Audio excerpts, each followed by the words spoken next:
This area where there is a potential for more fat, that is density of number of fat cells is more. Let's say for a male, everywhere you start losing fat, but you don't lose fat here. There's a reason for that. Let's assume that this is a fat cell. Okay? This is not how it looks in the human body. I'm just giving you a graphic representation. So if this is an adipocyte, a fat cell has got distinct entry gates and exit gates. So these are entry gates and these are exit gates. Lipogenesis, creation of fat, happens through the entry gates. Okay?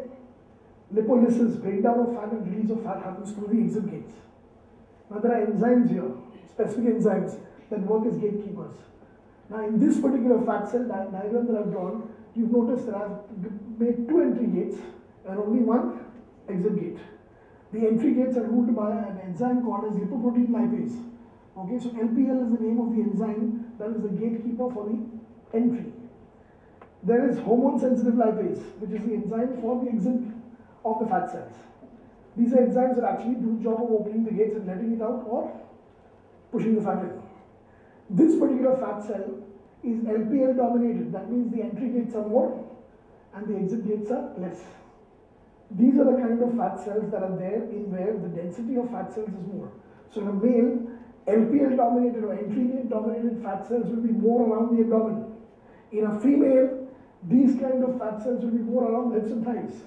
So now you know that when you're losing fat, you ask this question, I'm losing fat everywhere but not on the hips and thighs. And you call it a stubborn area. It is stubborn area for two reasons. One is, number of fat cells there are already more. And number two, the fat cells are of such a nature that the entry gates are more than the exit gates. They will always be the first to come and the last to go. Always. So when you call it a stubborn area, yes, it is a stubborn area. How do you get rid of that stubborn area? Not by doing something funny or having more activity around there. If you're losing fat anywhere, you're on the right track. That means that a woman who wants to lose fat only on her hips and thighs ends up losing fat on the bust line. She immediately starts telling the instructor to change the workouts around, something's going wrong, I don't want to lose on my bust, but I want to lose on my hips and thighs. Fat loss is general to the entire body. The woman is bottom heavy. So obviously the entry gate dominated fat cells are in the hips and thighs. Exit gate dominated fat cells are in the bust. So she will definitely lose fat first on the bust and only then on the hips and thighs. That is nature, you cannot do anything about it. But if her bust line has gone down, she's not on the wrong track, she's on the right track. If her bust line has gone down, that means fat loss has started. Where it will start first is not in your hands. If as a male you say that I'm sharpening up everywhere, I can see more muscle definition, but this particular pocket of fat is not going, you're on the right track. You just have to stay on that track long enough for that pocket of fat also to go. If I'm getting ready for a competition, the diet remains the same. By about 6 weeks, 7 weeks, I start getting more defined, but there is a still pocket of fat here.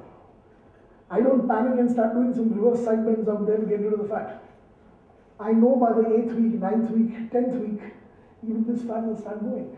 But first the fat from all the other areas needs to go for that fat to disappear. Once I'm in complete competitive shape, that is I've lost fat everywhere. If I stop working out, and if I start eating abnormal food again, I was just about to say normal food, but actually what people perceive as normal food is actually abnormal food. Okay?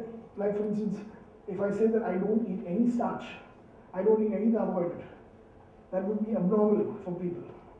Right? But actually that is very normal for the body, and the body behaves by normalizing all its other levels also. As far as lipid profile is concerned, it becomes perfect. As far as your blood pressure is concerned, sugar is concerned, everything stabilizes. But that's never turned out. But sometimes at McDonald's, sometimes eating out, sometimes eating chat, that is considered to be normal. So let me not also say the same things, that is the abnormal diet. So if I get back into an abnormal diet, I will start gaining fat again. And when I start gaining fat again, the first place to come will be my pocket of fat where I have got more fat. So women also, first will lose on the bust line, then will lose on the hips and thighs. When she loses on the hips and thighs and she's in shape, if she lets go, she will first gain on the hips and thighs, then on the bust. So hips and thighs for women, abdomen for men. These are stubborn sites for certain scientific reasons, like the number of fat cells are more, And the type of fat cells are entry dominated rather than exit dominated. So they will always be the areas which will be the first to come and the last to go. First to gain fat, you will gain fat there. And the last to go will be those cells. And you cannot decide where you want to lose fat first, because fat does not belong to a particular area of the body, it belongs to. So there is no such thing as spot reduction. But let me clarify, there is no exercise mediated pathway for spot reduction. You cannot exercise a particular spot away. You cannot do that. But yes, if I say spot reduction is not possible, I would be wrong. Why? Because there is liposuction as a surgery. What is that if not spot reduction? Correct? In fact, there are certain localized injections of growth hormone, subcutaneous, tends to cause lipolysis in that particular area more. So non-workout mediated pathways are there, but workout mediated pathways are not there. You cannot spot reduce through some special kind of a workout. You cannot do side leg raises to get the burn fat off here. You cannot do abdominal crunches to burn the fat here. You can't. Understood? Now, when do we gain fat through food? What are the good carbohydrates that you know of? The good foods that you know of? Good carbohydrates. Sweet potatoes. Okay, sweet potato because of the presence of fiber. Anything that slows down absorption in the gut will release blood sugar in the bloodstream slowly. And that's a good thing, because that doesn't throw insulin into a panic, and insulin follows the set order. First, excess sugar into liver glycogen, then excess sugar into muscle glycogen stores. And then if there is some excess, it will put into fat cells. There also, there is an enzyme called as ATP citrate lyase. That enzyme is there for only one reason. Glucose तो है blood sugar में, liver glycogen भर गया, muscle glycogen भर गया, अभी भी glucose है. Glucose cannot be stored as glycogen in fat cells. So glucose will need to be converted into triglycerides. And your ATP citrate lyase is the enzyme that will convert the glucose into triglycerides, the stored form of fat that can be stored in your fat cells. If this all goes bouncer, doesn't matter. Remember one thing, that the good carbohydrates also, if eaten in excess, after liver and muscle glycogen stores are full, if you keep eating those good carbs, so don't think you can't get fat in oats. Oats is a good carb. Why? Because of the presence of fiber. Okay, naturally apparently a good carb, presence of fiber.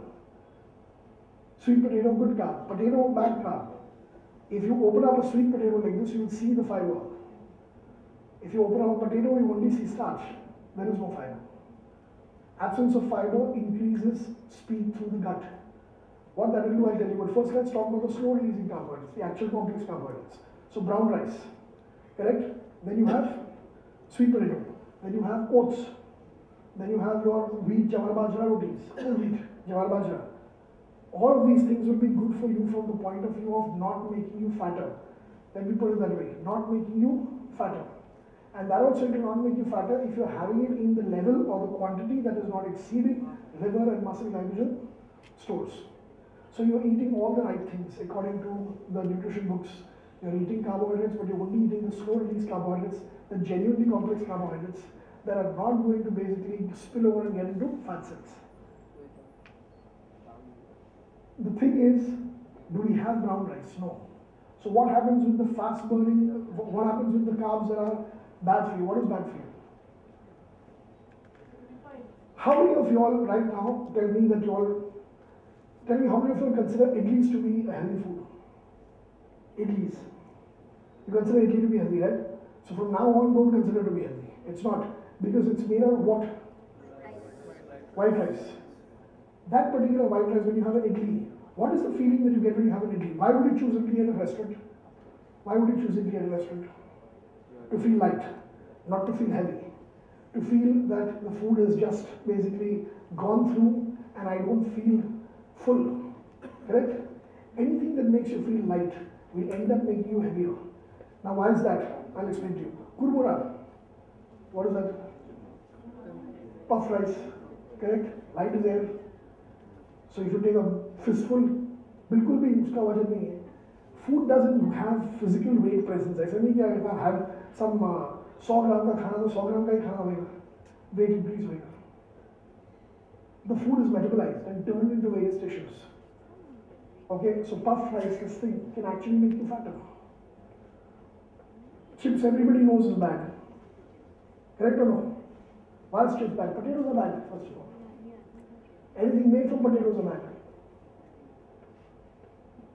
Fruits, they have the problem with fructose, the fruit sugar, is that they have an affinity towards liver glycogen stores. That means that when you eat fruits, it first goes to liver glycogen.